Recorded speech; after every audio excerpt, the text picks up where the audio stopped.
Hey everyone, it is day 37 of my study abroad adventure. It is middle of the Friday afternoon. I don't have classes on Friday, so I get to relax and kind of take it easy until I decide to do something. So I thought I would catch you up on Wednesday and Thursday before I got ready for my day today. My roommates are all in class, and when Haley gets back, after I pay rent, Haley and I will go to Grand Market, and then I'm hoping to go to the chocolate festival that's in Budapest this weekend, because tomorrow's supposed to rain a little, and Sunday I have the 175th anniversary for the church. So I thought I should do it today and check it out and buy food and chocolate there. So, Wednesday, got up, was doing okay. Wore my pencil skirt and professional looking. We don't need to be professional looking, but since I packed professional clothes and I feel that the professors at Bethel would be very angry at me if I was not professional looking when I went to a school. I was professional looking, and I left in time, but of course I get lost. I hate these street names. There's no order or reasoning to the way the city is set up, and it leaves me lost every time I try to go somewhere new. And I think there's been a lot of construction going on, so a lot of the buses are having detours, and we got stuck behind a garbage truck and had to get off a little bit early, and I don't know what happened. But I got lost. I got on the wrong side of the railroad track, so I showed up late. Very, very angry at myself for being late. Not happy. But, silver lining, this gave me the opportunity to see how the school responded to having someone show up and be like, hey, where do I go? So, this school is a bilingual school, which means they teach they teach half in English, half in Hungarian, depending on the subject. It's a vocational grammar school, which means they do the normal studies but also emphasize in a career path. The kids we observed were on the career path to be chemists, and they had 2 sessions of math, 45-minute lessons, and what happens is they take a year off to learn the English language before they do these studies. So they had a year of just intensive English. So even though they were 10th graders, they were the age of a 11th grader. But that's okay. They're on path. They're doing great work. They were a fantastic group. So showing up, they just let me in, opened the door even for me, which I was kind of amazed. I know that they have 120 teachers, so I can imagine keeping track of all the students and everything. It would be difficult, so it's fine, but I definitely look different than everyone else. And they did kind of look at me weird, and I finally asked, where's BSME? And the one guy did not speak English, so I brought over a teacher, and I had my email on my phone so I could pull up the teacher's name, and she didn't know who it was. Like I said, 120 teachers, so she didn't know who they were. And so then she led me to this other room, I guess kind of like a teacher room, small, and there was another lady in there who must be somehow in charge. They all spoke in Hungarian to each other, so I don't really know. But it just amazed me. They just led me around, and normally, you go in the office, you say, okay, I'm going here, they would just look it up right there, and then they will tell you how to get there. But I had to be passed from person to person a little bit to finally they got the lady who helps the teacher we were observing with her bilingual studies. So I think she's an English speaker, maybe, and so then this lady says both. So then she knew the teacher, and she finally let me there, and I showed up. So yeah, I wasn't happy being late. They gave me a chance to see a little bit how they work. I didn't feel any security.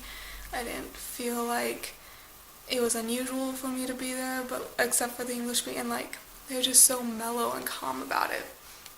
So it was really interesting.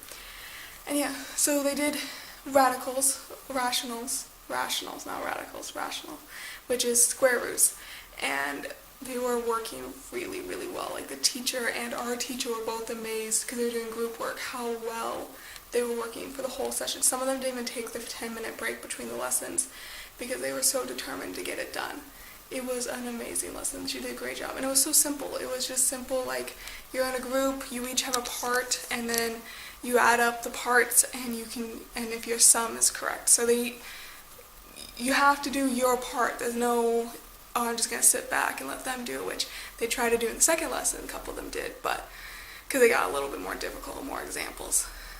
But it was a really good lesson. I need to write a reflection on it. I'm thinking tomorrow, since it's going to rain, I'll do homework. And yeah, then I came back and had lunch and did games. So this time we did reflections and symmetry and things like that with mirrors, and she did so many things. She actually had too much prepared. So I have lots of skills from that. But it's so hard because she would ask us about it. It's like, you know what, we do symmetry so quickly in elementary school and maybe briefly review it in middle school, but it's never an in-depth subject. So I couldn't remember anything, and yeah, I had to write a reflection on that one too. And Wednesday night, Greg was supposed to come and he didn't. And he came yesterday while I was still in class, so he's coming again today. So after class I came home, didn't jump in the store. I just came home and did some homework, ate some potatoes for dinner, and went to a Bible study at the church I found at the St. Columbian Scottish Church, Presbyterian, Scotland. So it started at 6:30, got done around 8:30, and what was great, we did Abraham, the attempted sacrifice of Isaac, and when the visitors come and Sarah laughs at the idea of her being pregnant, and I'm gonna put, you guys can't tell, my arm does not like to keep pulling this up. Alright, so we did Isaac, and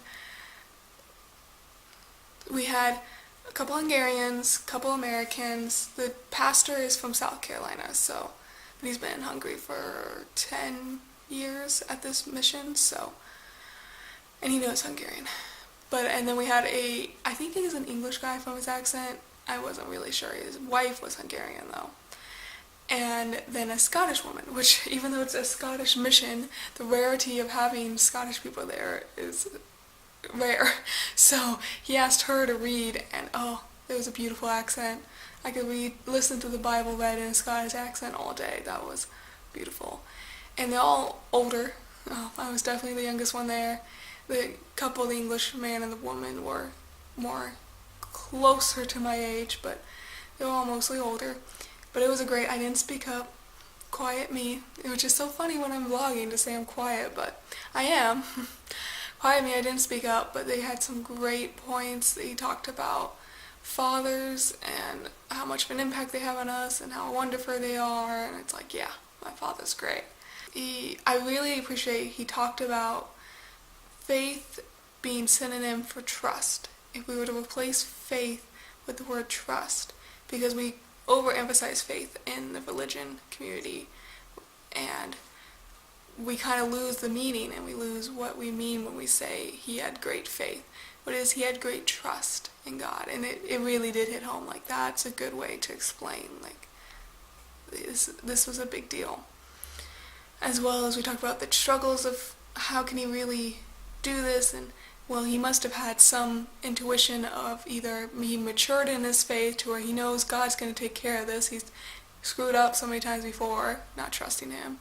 Or he remembered that God said, I'm going to give you descendants through Isaac, so he has to know in some way Isaac is going to pull through this. Paul wrote in Hebrews that he knew that God could resurrect him from the dead, essentially. I'm not quoting exactly. But, so it was very, very interesting, very good dialogue. They really bounce off each other well. Some of them definitely attend often, some of them only attend randomly. The Scottish woman and I were both new. So, it was a very good Bible study. I really enjoyed it. I hope to go back next week. We're doing not so old, well, we're doing figures from the not so Old Testament. That's the title. So, people from the Old Testament. And I think it's Ruth. He couldn't remember, but that's what it said in the bulletin last weekend. So I think it's going to be Ruth next weekend. Yeah, and then Sunday is the 175th anniversary.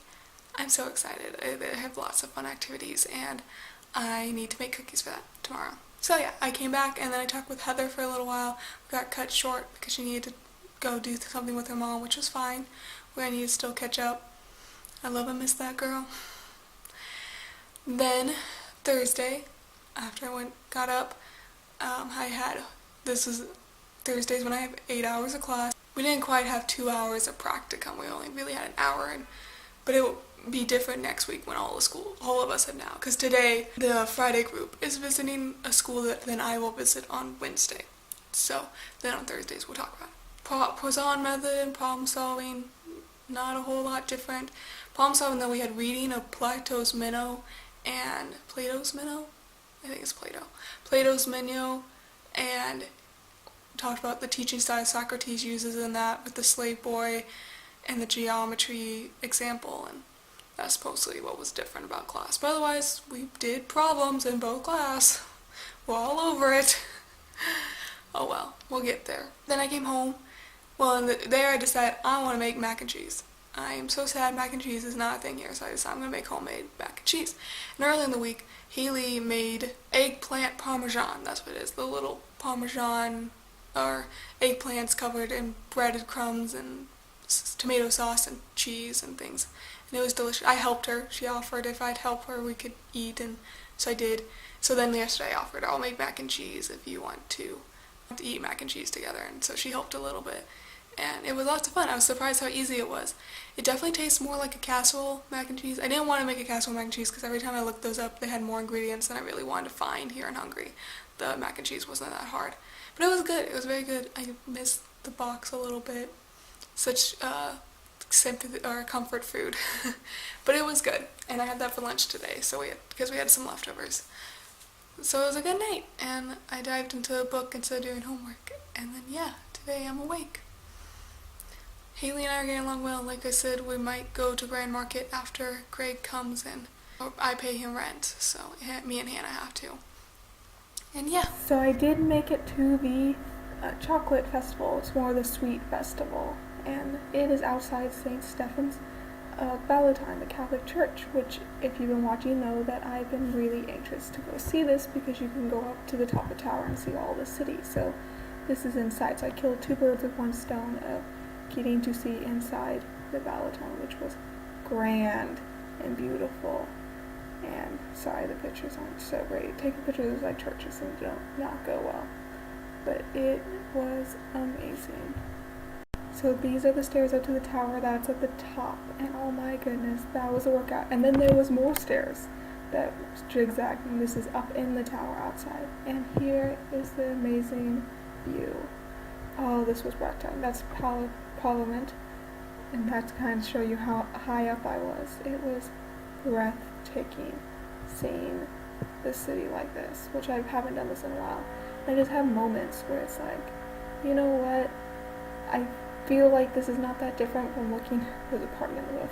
This isn't that different from being Lady Liberty, being in Colorado, but yet it is like you get the same familiarity of this is not Colorado, or this feels like Colorado, but then it doesn't. It's something different, completely different. I've never been there, and it really takes the moment away and makes you realize where I am and what I'm doing with life, and it's pretty cool. So I really, really enjoyed it. And then I went to the festival. This was an American candy stand. I didn't buy anything. I got some of those. I didn't get any lollipops. I did get some macarons. I've never had macarons before, and they were really good. I'm quite enjoying them. And this was what I had for dinner. So it was a good day. As long as I am with you, my heart we don't sleep. Stolen, so casually.